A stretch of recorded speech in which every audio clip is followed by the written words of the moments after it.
distance in the light, vibration of a thunder. Hello, loved ones. This is Matt Stevens, and this is the My Sober Addiction podcast.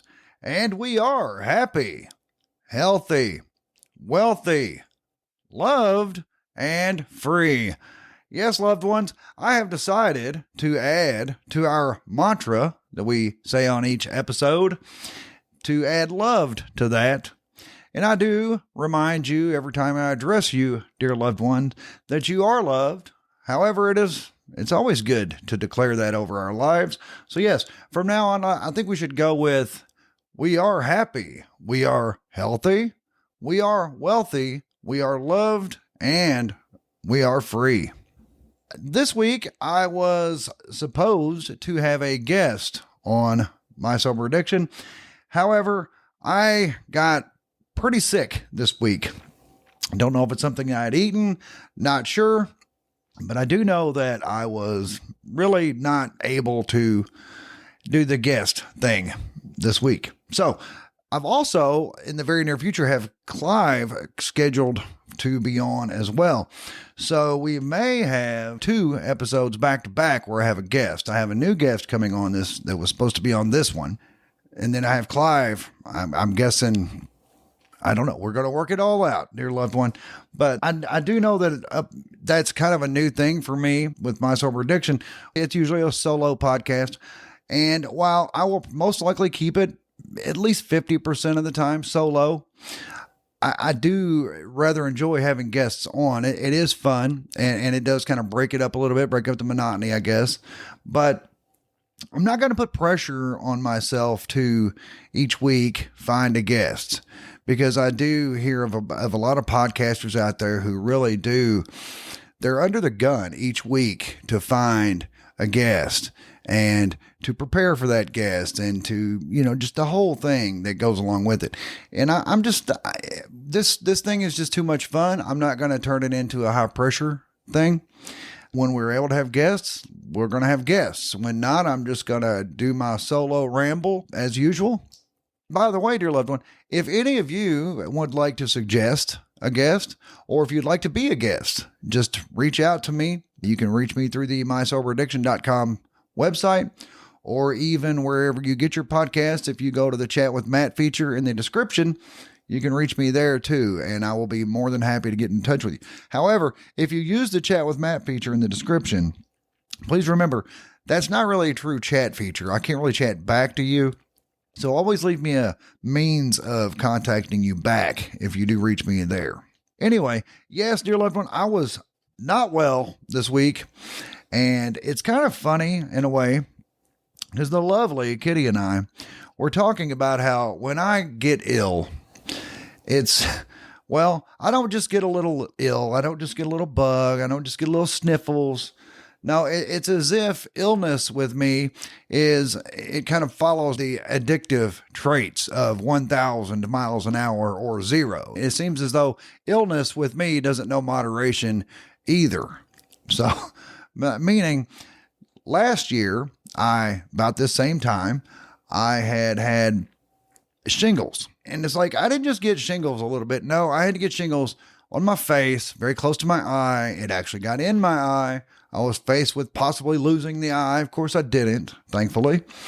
But it's like, man, you just couldn't get a little bit of shingles here and there. No, you had to go and almost lose an eye. Or 2 years ago, about this time, if you don't see a pattern yet, I don't know what to tell you, because I was also sick right here at this time. But anyway, 2 years ago at this time, I had a kidney stone. And it wasn't just any old kidney stone. Oh, no, it was the big 9mm kidney stone. Yeah. And I had to have a procedure to break it up so that it could be passed easily, and it was fine. But the point is, no, I couldn't get just a couple kidney stones and, ow, that hurts, No. I had to have the 9mm one, the ones that are impossible to pass. But anyway, it seems as if illness with me, and maybe this is the same for you too, dear loved one, but it's like it doesn't know any moderation either. It's either 1,000 miles an hour or none.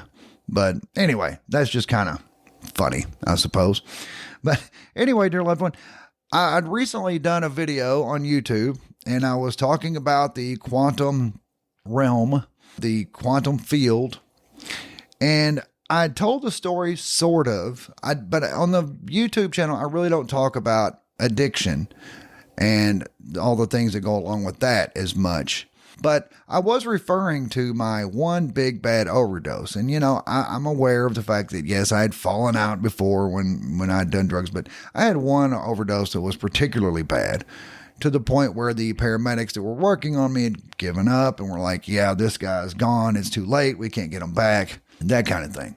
But thankfully, whoever had found me had known how to breathe for me and things like that. So I didn't have any brain damage, or at least I guess that's debatable, right? Anyway, but I kicked my leg, I jerked. They told me I did something. I can't remember what they said, but that prompted them to try to get me again. So they hit me one more time and I came back. At first, I didn't remember anything. I didn't even remember the previous 24 hours leading up to the overdose. In fact, at that time, I had been 16 days sober. Of course, I'd gotten arrested coming out of my drug dealer's house, spent 6 days in jail in the lovely Cincinnati, and then I got released. Stayed at my dad's in Kentucky for 10 days, which that's how it totaled 16 days. Anyway, I'd come into some money, and of course, the addictive side of my brain said, man, we could just do this one time, just have one good day, and then we can get back to the business of getting through this, right? Because it was miserable. I mean, I don't have to tell you what dope sickness is like. So yeah, 16 days in to 16 days sober, I went and got some drugs, and that led to the overdose. That's the part on the YouTube video that I left out.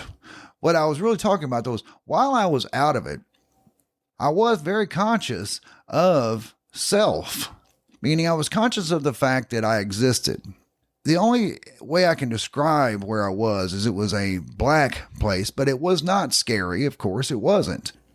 I didn't really know how to describe it, except it was like I was out in the black.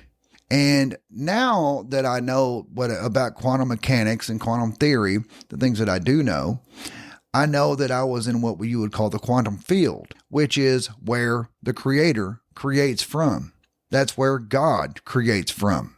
That's where everything is unmanifested energy, meaning it is what in quantum physics they call is a wave function. Like with the double slit experiment, which I have talked about in the past on the podcast. Of course, I was not any good at talking about it then, right? I've always kind of butchered it, but dear loved one, I have since gotten better at describing the double slit experiment. And what the double slit experiment was, is it was an experiment where these physicists had a wall with two slits in it, slit A and slit B. What they were going to do is they were going to fire particles at this wall one at a time and determine, does it go through slit A or slit B? And they had a screen set up on the other side of the wall with the slits in it. And that would indicate, did it go through this slit or did it go through that slit, A or B? So they turned the machine on and they went away. They came back a while later. And to their surprise, on the back screen, there was a wave pattern. It was as if you took a pebble and dropped it in water, and then it made a ripple, which then went out. And as those ripples hit that wall with the slits in it, the wall obviously disturbed the slits. And so part of the ripple went through A, part of the ripple went through B. And then on the back side of that wall, those two ripples then interacted with each other and then hit the back screen, forming a wave, just like you would see if you were to do that with water. And that baffled them. They're like, how did that happen? That would indicate that this particle went through both slits at the same time, but how is that possible? So they decided, well, let's set up some kind of device, maybe a camera, some kind of indicator, some kind of measurement device, and let's see how that happens. So they did, and they turned the machine on again, and they went away and came back. But this time, the particles did as they had expected in the first place. The particles went through, just made two lines on the back screen. It was either went through A or B. There was no wave pattern this time. And it's like, well, how did that happen? What that means is that just the act of observing this experiment going on caused the particle to be a particle and go through one or the other, not both. And that's rather fascinating. How's that possible? So then they tried one more thing. They said, well, let's try to trick the particles. Let's leave the measuring device there, but turn it off.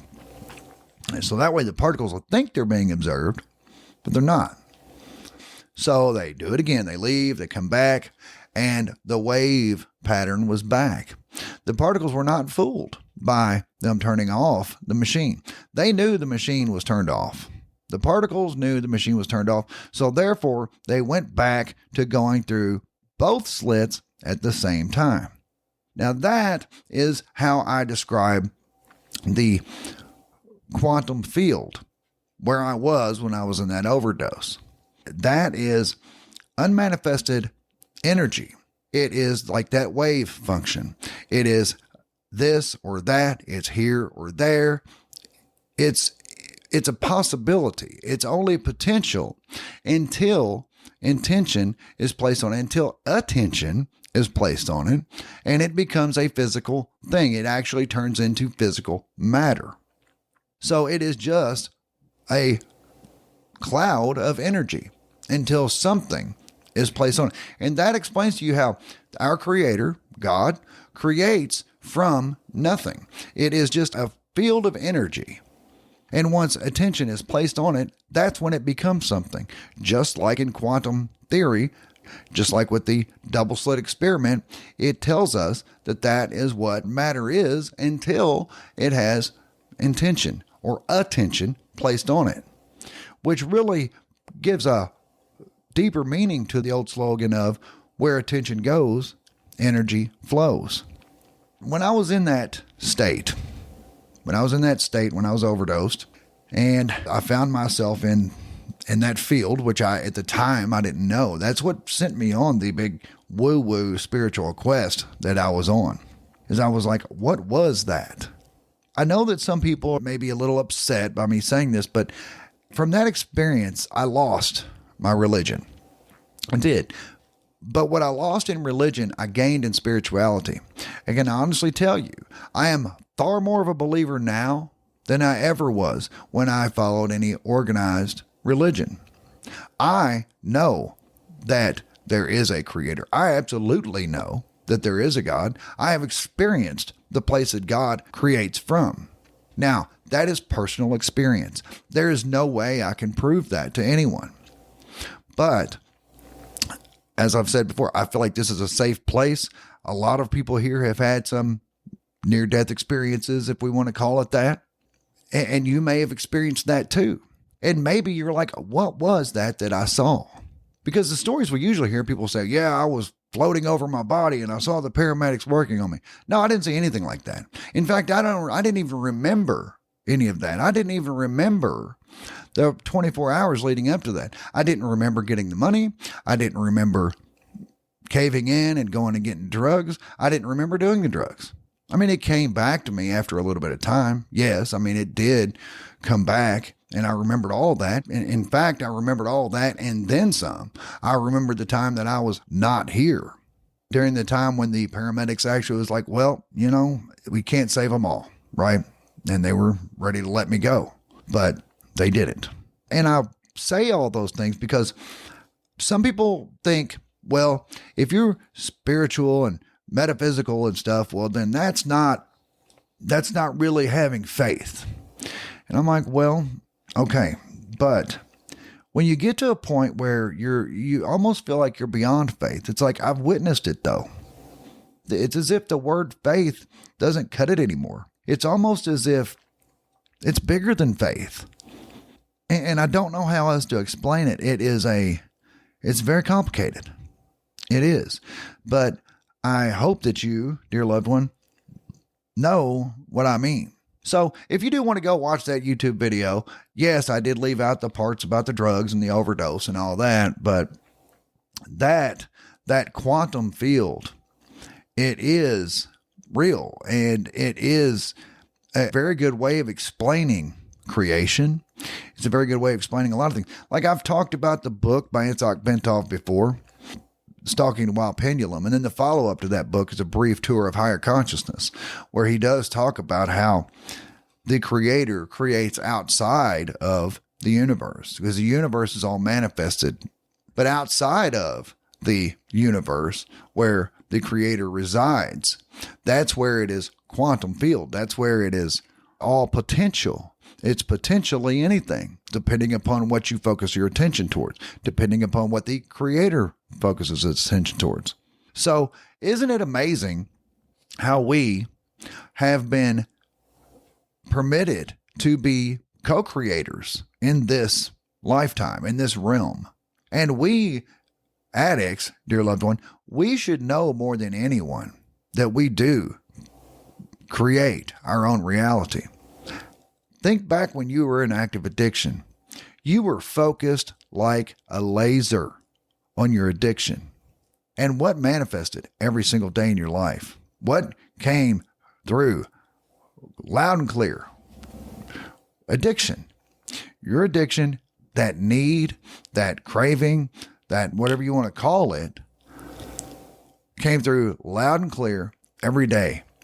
We woke up instantly thinking about it. It could be argued we were dreaming about it. It probably were. We were probably thinking about it before we woke up. I don't know. I'm speculating there, but whatever. Point is, our entire day was consumed with it. And that's because that's where our attention was focused on. And we know that from personal experience. We know that whatever we focus our attention like that on is what's going to be in our life. We know that. I'm not saying we're special, but we can be a testament to that. We can say, yes, that's absolutely true, because I've watched it happen in my life. Just like when we decided once and for all, I got to get sober, and we changed our focus, and we realized it's not enough to want to get sober, because if you are focused on wanting to be sober, well, what you're going to manifest is wanting to be sober. You have to focus on sobriety. You have to focus on sober living. We had to focus on the life that we wanted to see in front of us. We couldn't focus on, well, I got to get over this addiction. Because if you sit there and every day say, I got to get over this addiction, I got to get out of this, I got to quit doing it, all you're going to get back is, yeah, you're right. You do need to do that, but you're not. But as soon as we changed our focus to sober living and then to getting involved in the sober community, that's why all that's so important, because we can't go back to the same people and places and things that we did when we were in active addiction, because that is more of that same thing manifested in our life. What we had to do when we first got sober was find new community, find new people, new places, new things. A lot of times we went and got in a program. I say all the time, you got to go to rehab. I mean, if you know someone who's trying to get sober, like, don't try to get sober, go to rehab. As Yoda says, there's only do, there is no try, right? We don't try. It's like, no, do not try to get sober. That's not going to work. Get your ass to rehab. That's what's going to work. And I know some people are like, no, man, that's not the only way. Okay, fine. Yeah, I'm not going to argue about that. I understand that there are other ways to do it. But all I know is that people who try to do it on their own, they think, oh yeah, I'm going to do this or that, or, they come up with, they concoct some plan, right? So if you know someone who's thinking they're going to get sober that way, dear loved one, that that's probably not going to work. I'm not saying that it's not going to work. I can't say that because things do happen. But if we can do anything to help people, it's to tell people, hey, don't waste your time with that stuff. Go try something that we know is more effective. Because, whenever you go to the meetings and stuff, that changes your focus. They stop focusing on their addiction. They start focusing more on healing. It's when you got sober and you were truly successful with it. It's when you were more focused on healing. You were more focused on rebuilding relationships, maybe rebuilding your credit, getting back in touch with your kids or your family or whatever the case may be. I got to believe that most of us, that's when we had the most success, is when we decided to change our focus, change what we direct our attention towards. Because wherever our attention goes is where our energy is going to flow. And just like I learned in that quantum field, all of that is potential. It's potentially this, it's potentially that. It's potentially here, it's potentially there. But wherever I focus my attention towards is what it's going to become. And I don't talk to a whole lot of addicts and active addiction. It's not that I don't want to. It just doesn't seem to happen. But I know that you guys are out there that do talk to them. And that's kind of what I would really hope that you would maybe focus on, to maybe try to steer their focus toward, is getting them to where they're more focused on healing and more focused on rebuilding relationships or just getting their life back. We are the best examples.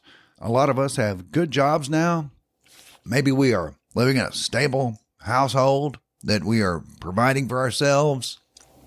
Or maybe we are getting back in good with our family, rebuilding relationships with our kids, maybe even going on little vacations or going out to eat on the weekends, just any of that kind of stuff.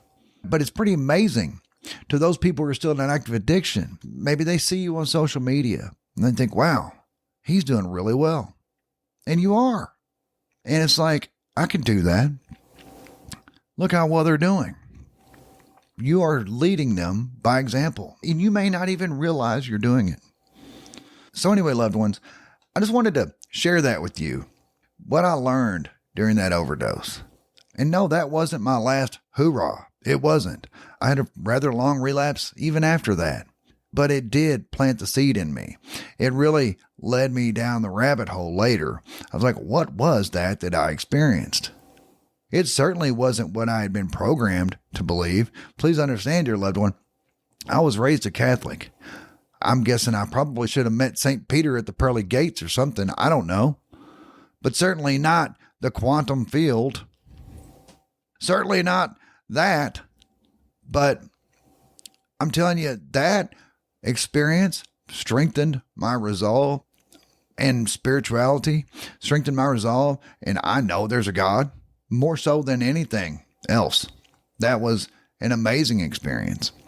And it taught me that we are in a realm where we can create.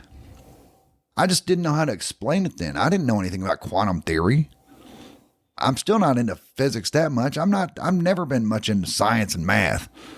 I mean, you can ask anybody that went to high school with me. They're like, yeah, no, Matt was never really good at math or science. Please believe that.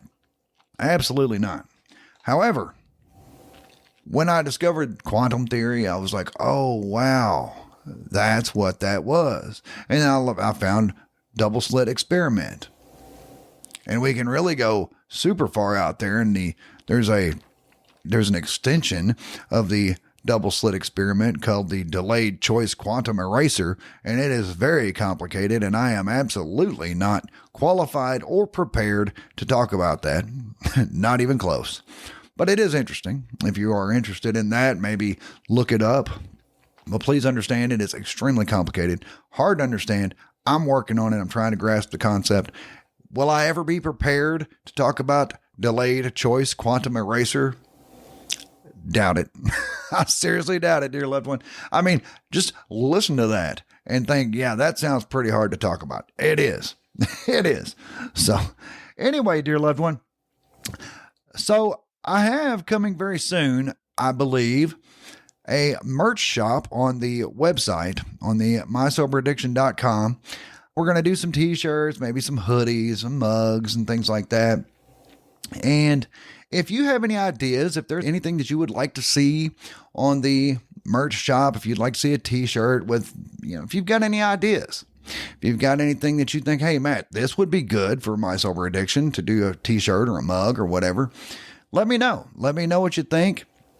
I would very much appreciate the input.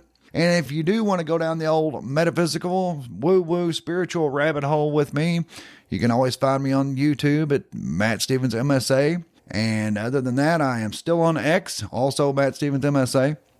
I do not know for sure about the guests coming up. As I said, I do have two that are lined up, one of which is Clive. Another one is a very nice lady named Joy. She has an amazing story, and I cannot wait for her to share that with you. Now, as far as Clive goes, he is a man on a mission. He's always doing something. I can't wait to get caught up with him and see what he's got going on.